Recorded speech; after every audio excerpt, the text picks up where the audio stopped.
Your son needs surgery within the next 20 days, Miss Marlowe. Vivian didn't cry. Not then. She blinked hard, jaw clenched, her fingers digging into the sides of her purse. Not from grief, from rage. Rage at the helplessness. Rage at the system. Rage at a world where her child's life came with a price tag she could never afford. The doctor avoided her eyes. That silence said everything. Outside the hospital, life buzzed on. People walked, horns honked. The world kept turning. But Vivian's collapsed. Her phone buzzed in her hand. Unknown number. Miss Vivian Marlowe? My name is Thomas Keane. I'm an attorney. I represent a client who would like to speak with you regarding your son. She stopped walking, stopped breathing. The law office was too clean, too cold. Vivian sat, untouched glass of water in front of her, staring at the thick folder on the polished desk. Your son will receive immediate medical care. Top-tier surgery, full recovery plan, no expenses. And what does your client want in return? Marriage. She stared at him, the word echoing. Excuse me? A legally binding marriage. No emotional expectations, no physical obligations, strictly confidential. A contract I'd be marrying a complete stranger? Thomas adjusted his glasses. He's not just anyone. That's not what I'm worried about. The air in the room changed. He leaned forward slightly. I assure you, Miss Marlowe, you'll be safe, and your son will live. She looked at the paper in front of her. Marriage to a man she'd never met just to save her son. It was insane, but so was watching her child fade away without doing everything possible. When? Tomorrow, 10 a.m. The man who waited for her at the city courthouse wore a tailored charcoal suit and carried silence like a second skin. He was tall, broad-shouldered, with short dark hair and a 5 o'clock shadow that defined his jaw. But his eyes were the storm. Graham, he said simply, offering his hand. Vivian, she replied, shaking it. His grip was warm, firm. The heat lingered as she pulled away. They said nothing as the judge ran through the formalities. No vows, no kiss. Just 2 signatures binding strangers by law and desperation. She passed him the pen. Their fingers brushed. A spark, immediate, unexpected. His eyes met hers, intense, unreadable. He blinked and looked away, but something had shifted. Congratulations, the judge said. You're now legally married. The word married hit her like a wave. She turned to leave, and stumbled. Her heel caught. She almost fell. Strong hands caught her. Graham's hand was at her waist, the other against her back, steadying her. The contact was sudden and intimate. Her breath caught.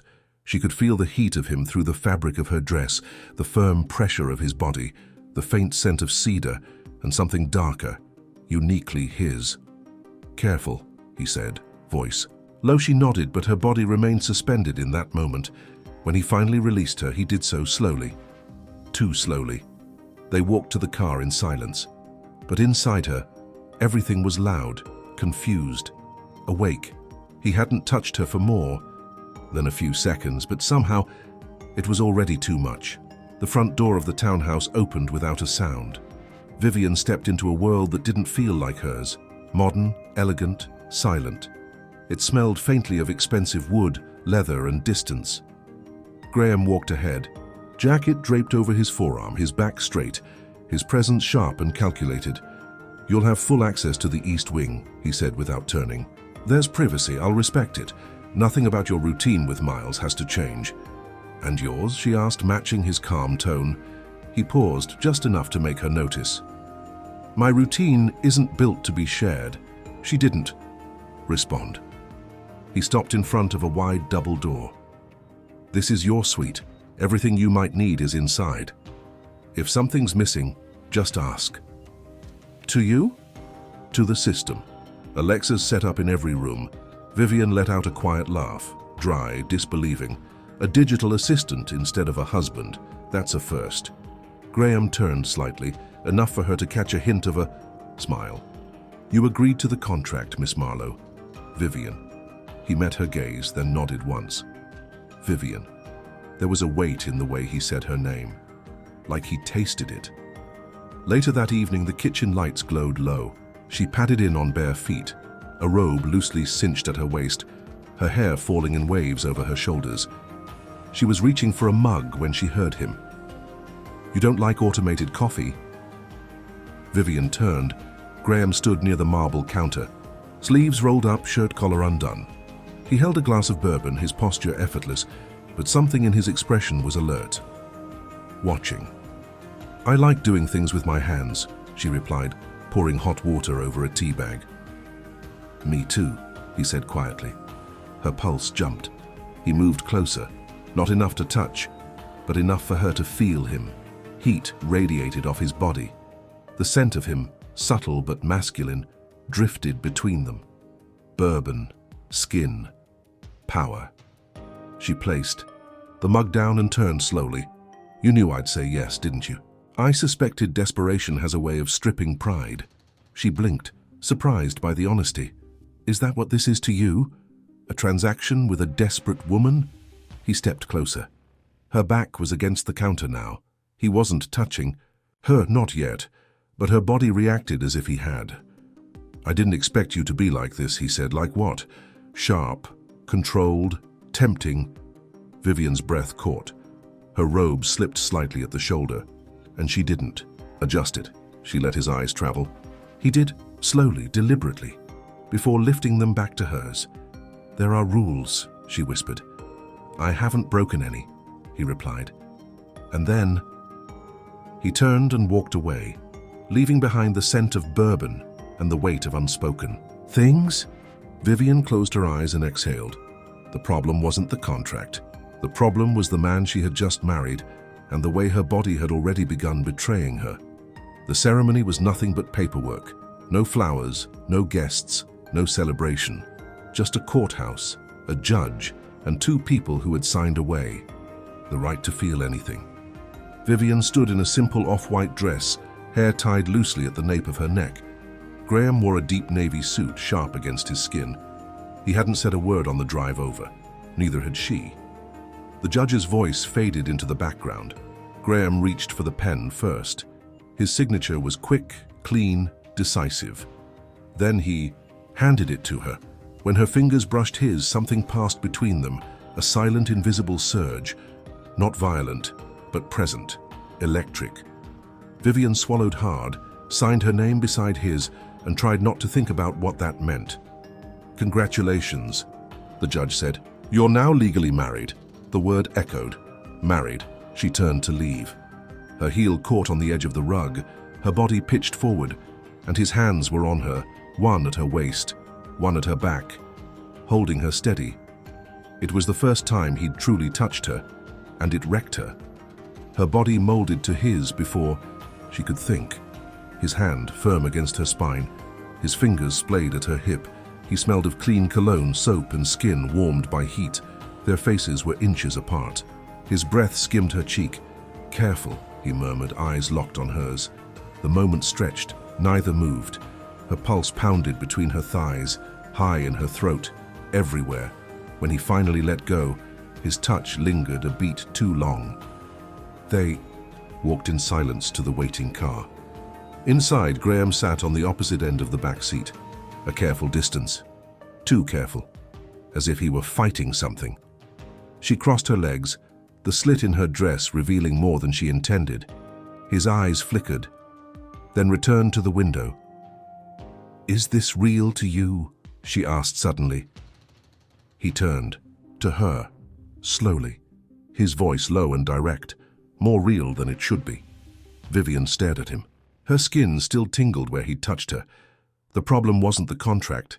The problem was how badly she already wanted her husband, and how quickly he was becoming the only thing she couldn't afford to feel. Vivian awoke alone in a bed too big for one person. The sheets smelled like lavender and something darker. Expensive detergent, maybe, or the lingering trace of the man who'd arranged this life for her. She showered, dressed in soft lounge pants and a tank top, and wandered barefoot through the house.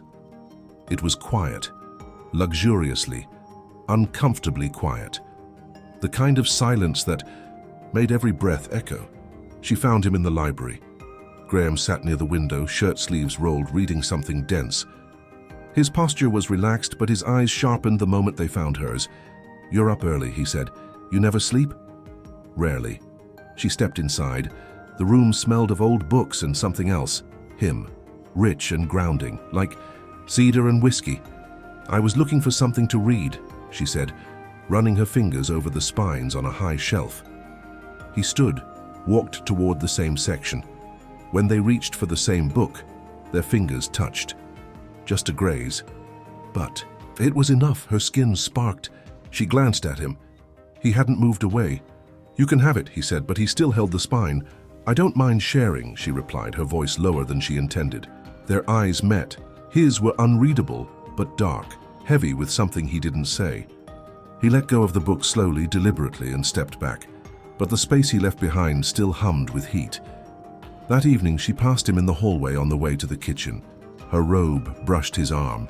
He didn't stop her. Didn't touch her. But when she turned, he was watching. She poured herself a glass of wine and leaned against the counter. He stepped into the room a moment later, also barefoot, sleeves pushed up. He reached past her for a glass, close enough for his body to graze hers, subtle, precise. "You're playing with fire," he murmured near her ear. She turned her head. Their faces were almost touching. "I thought there were rules." "There are," he said, "but you're breaking them every time you walk into a room." She didn't step back, and he didn't move forward. They stood there, suspended in something electric and forbidden. He looked at her mouth for too long. Then he turned and walked away, leaving the taste of nothing and everything behind. Later, alone in her room, she lay awake, staring at the ceiling. She could still feel the brush of his fingers, the heat of his breath at her temple, the shape of his gaze sliding over her collarbone like a touch that hadn't happened, but somehow had. Vivian's body pulsed with awareness. Her skin missed something it had never truly had. Graham hadn't kissed her. He hadn't laid a single claim, and still, she was already his. The house was full of spaces, but somehow they kept finding themselves in the same ones: the library, the kitchen. The hallway between her room and his, always brief, always charged. Vivian reached for a coffee mug. Graham reached for the same one. Their hands brushed. She felt it in her spine. His fingers didn't retreat right away. He let them linger, just a second too long. Enough to make her pulse stutter. He pulled away, calm, controlled, but his jaw was tight. In the hallway they met again. She was barefoot, hair slightly damp from the shower. Her tank top hugged her body in ways he couldn't ignore. She saw it in the way his eyes moved, the way he didn't blink. "Sorry," she said as they nearly collided. "No," he replied, low and rough. "You're not." Her breath caught. She didn't deny it. Later, in the library again, she climbed a short step-ladder to reach the top shelf. Graham appeared behind her without a sound. "Need help?" "I've got it," she said, though the hem of her dress was teasing gravity. She heard him exhale. Then his hand steadied the ladder. His other hand settled at her waist, just for balance. That's what she told herself. But the heat of his touch lit up her skin. Her entire body went still, alive in places she didn't know were waiting. "Careful," he murmured again. The same word from the courthouse, but this time it was laced with something else. A warning, a promise. She climbed down slowly. When she reached the last step, they were face to face, close, so close her lips parted. She didn't know why. He looked at her mouth, then her eyes, and stepped back. Barely. "I should go," she said, though her body stayed still. "You should," he said, but neither of them moved. That night in bed, Vivian pressed her thighs together under the sheets. Her body buzzed. A low ache lived behind her ribs. She touched her lips, remembering the way he'd looked at them, remembering the weight of his hand on her waist, the feel of his breath near her neck. He hadn't kissed her, but he didn't need. Her skin was marked by him in ways only she could feel. Her heartbeat betrayed her. Her body already memorized the shape of a man she'd never truly had, and she wasn't sure how long she could go on, pretending she didn't want to be claimed. The power went out just after sunset. A storm rolled through the city. loud and relentless, shaking the windows of the townhouse. The lights flickered once, twice, then died completely. Only the fire in the living room and a few candles cast a soft amber glow. Vivian stood barefoot at the window, watching the rain streak the glass. Thunder growled in the distance. Behind her she heard footsteps. Graham. He entered the room without speaking, shirt unbuttoned at the top, sleeves rolled halfway up his forearms. He carried 2 glasses of wine, one of which he placed on the side table beside her. "You okay with candlelight?" he asked. She turned. The firelight played across, his face softening the sharp angles. His eyes were shadowed, his mouth tight. And yet, his presence was warm. "Depends," she said. "Is this part of the plan?" "No. The plan never involved you looking like that." Her breath caught. The silk robe she wore barely covered her. Damp from a warm bath, her skin still held the scent of jasmine and something sweetly feminine. She felt him watching. The tension was no longer a question. It was a certainty. She stepped closer. "You don't seem like someone who loses control." "I don't." A pause. "But you're making it difficult." She took the glass, sipped. The wine was bold, dark, dry. "What happened to boundaries?" she whispered. He took the glass from her hand, set it aside. His voice, low and gravelly, shattered. His hand cupped her face, rough palm against her cheek. His thumb traced her bottom lip, and she opened her mouth slightly, involuntarily. Then his lips were on hers, slow, patient, claiming. She melted. The kiss deepened, and suddenly he was everywhere. Hands on her waist, then her back, then her thighs, lifting her onto the couch, pulling her onto his lap. Her robe fell open, skin to skin, heat against heat. The feel of him, hard muscle, warm skin, scent of rain and male, filled her senses. Her fingers threaded into his hair. His mouth moved to her jaw, her neck down to her collarbone, trailing fire. He whispered her name. She whispered his.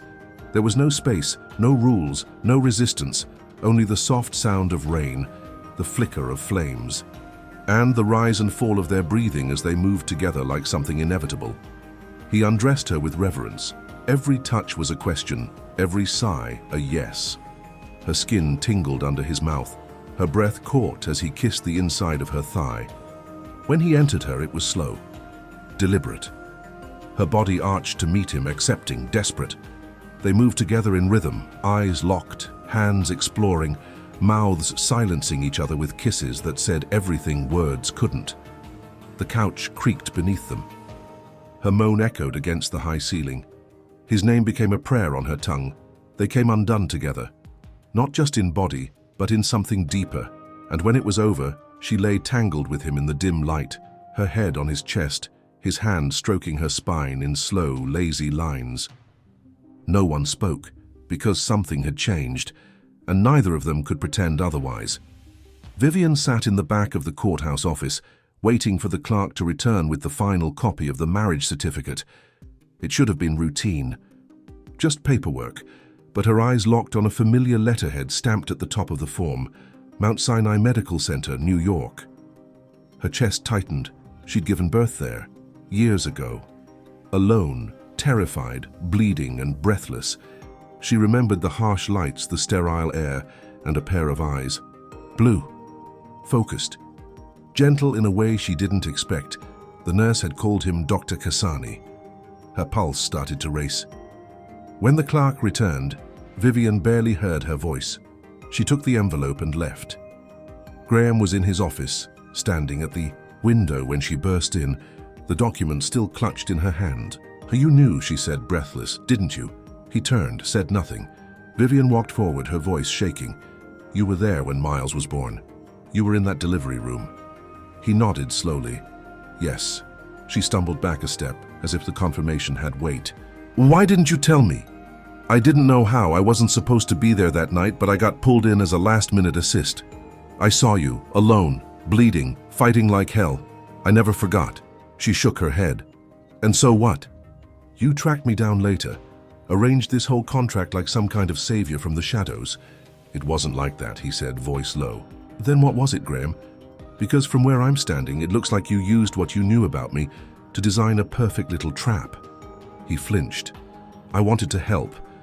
When I saw your son's name in the hospital records, I remembered. I realized he was yours, and I knew you'd never accept help unless it was on your terms, so I gave you terms. Vivian's throat ached, and then you touched me, slept with me, knowing who I was, knowing everything. It wasn't a plan, Vivian. That night wasn't about strategy. She turned away, covering her mouth with a trembling hand. I gave myself to you. I let you in. All of me. And now I find out I never had a choice. He moved toward her, but she held up a hand. Don't. Vivian, no, she snapped, voice breaking. Don't say another word unless it's to admit this was all just control disguised as kindness. Graham stood frozen, jaw tight, eyes full of something raw, but she didn't want to read it.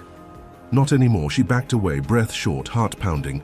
I need to go, Aunt, please, he said softly. Don't go like this. But she already was.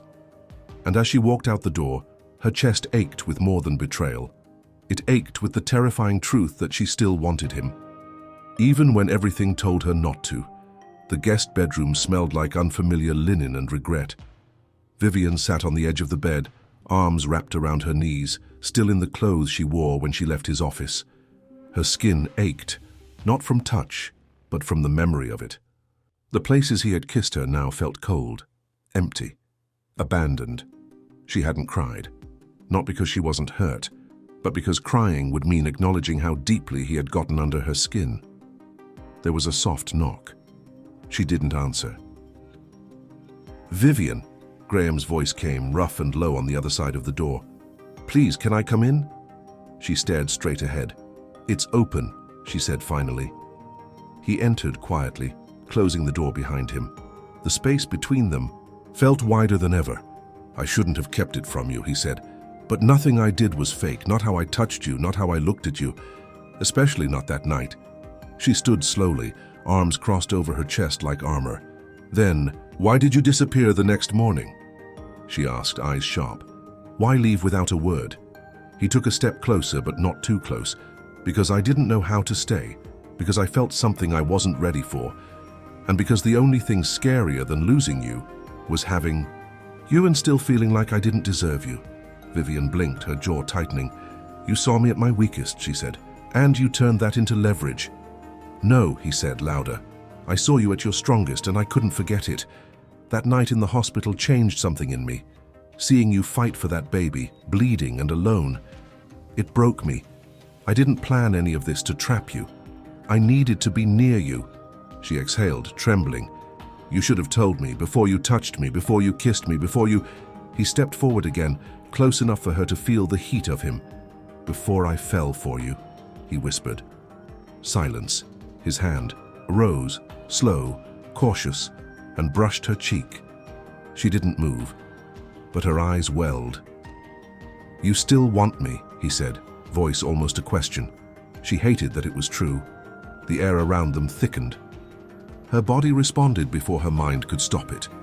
Her breath shortened, and the ache low in her stomach returned like a pulse. He leaned in. Their lips hovered, and then she turned her face away. No, she whispered, breaking the moment. You don't get to fix this with heat. Graham nodded, jaw clenched, then stepped back. I'll wait, as long as it takes. She didn't reply, only watched him leave, and when the door closed behind him, she let the first tear fall, not just for what he had done, but for how much she still needed his touch, his mouth, his weight above her, in the dark, because no matter how angry she was, her body still remembered him like a secret it couldn't forget. Vivian sat on the small apartment couch, watching Miles push toy cars across the floor. He made engine sounds, completely immersed, in the imaginary race. To him, nothing had changed, but for her, everything had. The silence around them wasn't peace, it was grief. And inside that silence lived a name she refused to say aloud, Graham. She'd tried to push it away, the memory of his hands, the scent of his skin, the weight of his body over hers. She tried to forget the way he whispered her name like a secret, in the dark. But her body betrayed her. Night after night, she would close her eyes and feel his mouth tracing down her spine, his fingers sliding along her ribs, the low sound of his breath mingled with hers. She hadn't touched herself in days.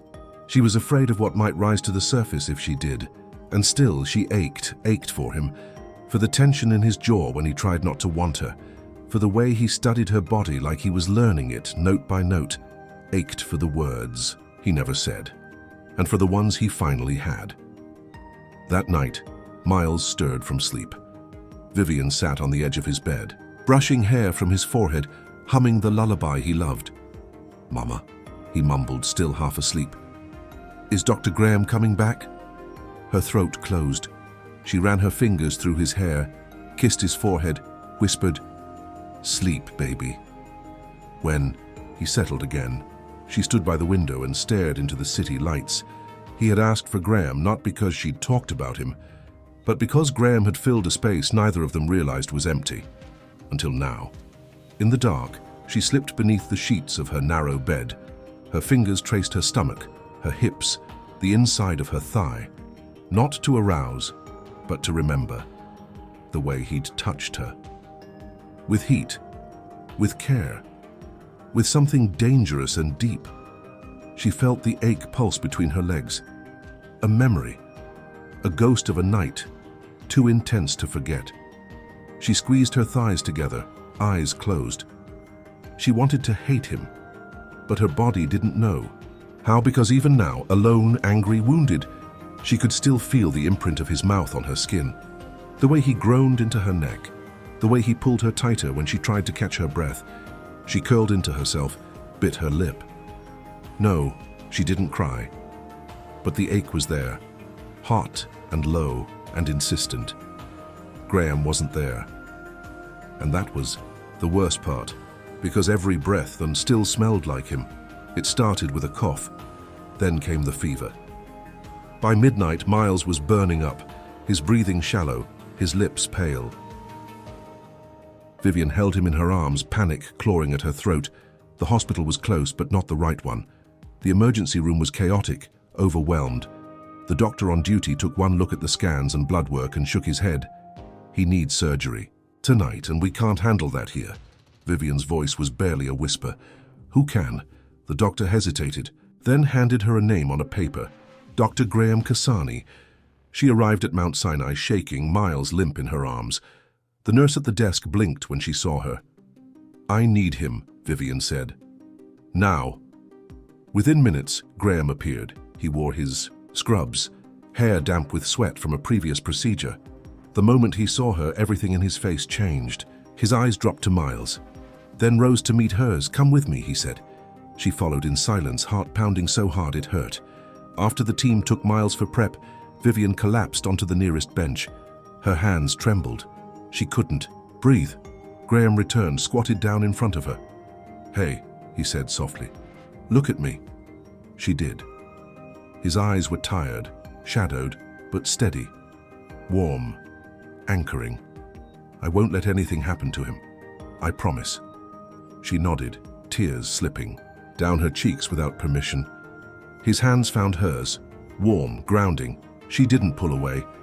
"I'm sorry," she whispered. "So am I." He squeezed her fingers. They didn't speak again as he walked into the operating room. Hours passed. She sat alone, curled into a hospital, blanket staring at the hallway like it might deliver a miracle. When Graham finally returned, he looked pale, drained, but he smiled. "He's okay." Vivian stood, legs shaking. She didn't ask for permission. She just walked straight into his arms. He caught her, held her tight, her face pressed against his chest. She breathed him in. That same scent, that same warmth. Home. "I was so scared," she whispered. "I know. I didn't know where else to go. You came to me, that's all that matters." Later, in the dim glow of the waiting room, she sat beside him. Her hand brushed his, slowly, intentionally. His fingers curled around hers like instinct. "I don't know what this means," she said. "It doesn't have to mean anything yet," he replied. "It just has to be real." She turned toward him. He kissed her. This time there was no hesitation, no war, Just lips finding lips, hands finding familiar places. The kiss deepened. His mouth claimed hers, slow and firm, like remembering. When yeah, she broke away breathless. She didn't speak. Neither did he, but when she leaned her head on his shoulder and he kissed her hair, both of them knew. They weren't done. They had never been. The hospital guest room was small, quiet, and dimly lit by a single lamp. Vivian sat on the edge of the bed, still wrapped in the hospital blanket, her pulse slowly settling. Graham entered without knocking. He carried 2 coffees, placed them on the table, then stood in front of her.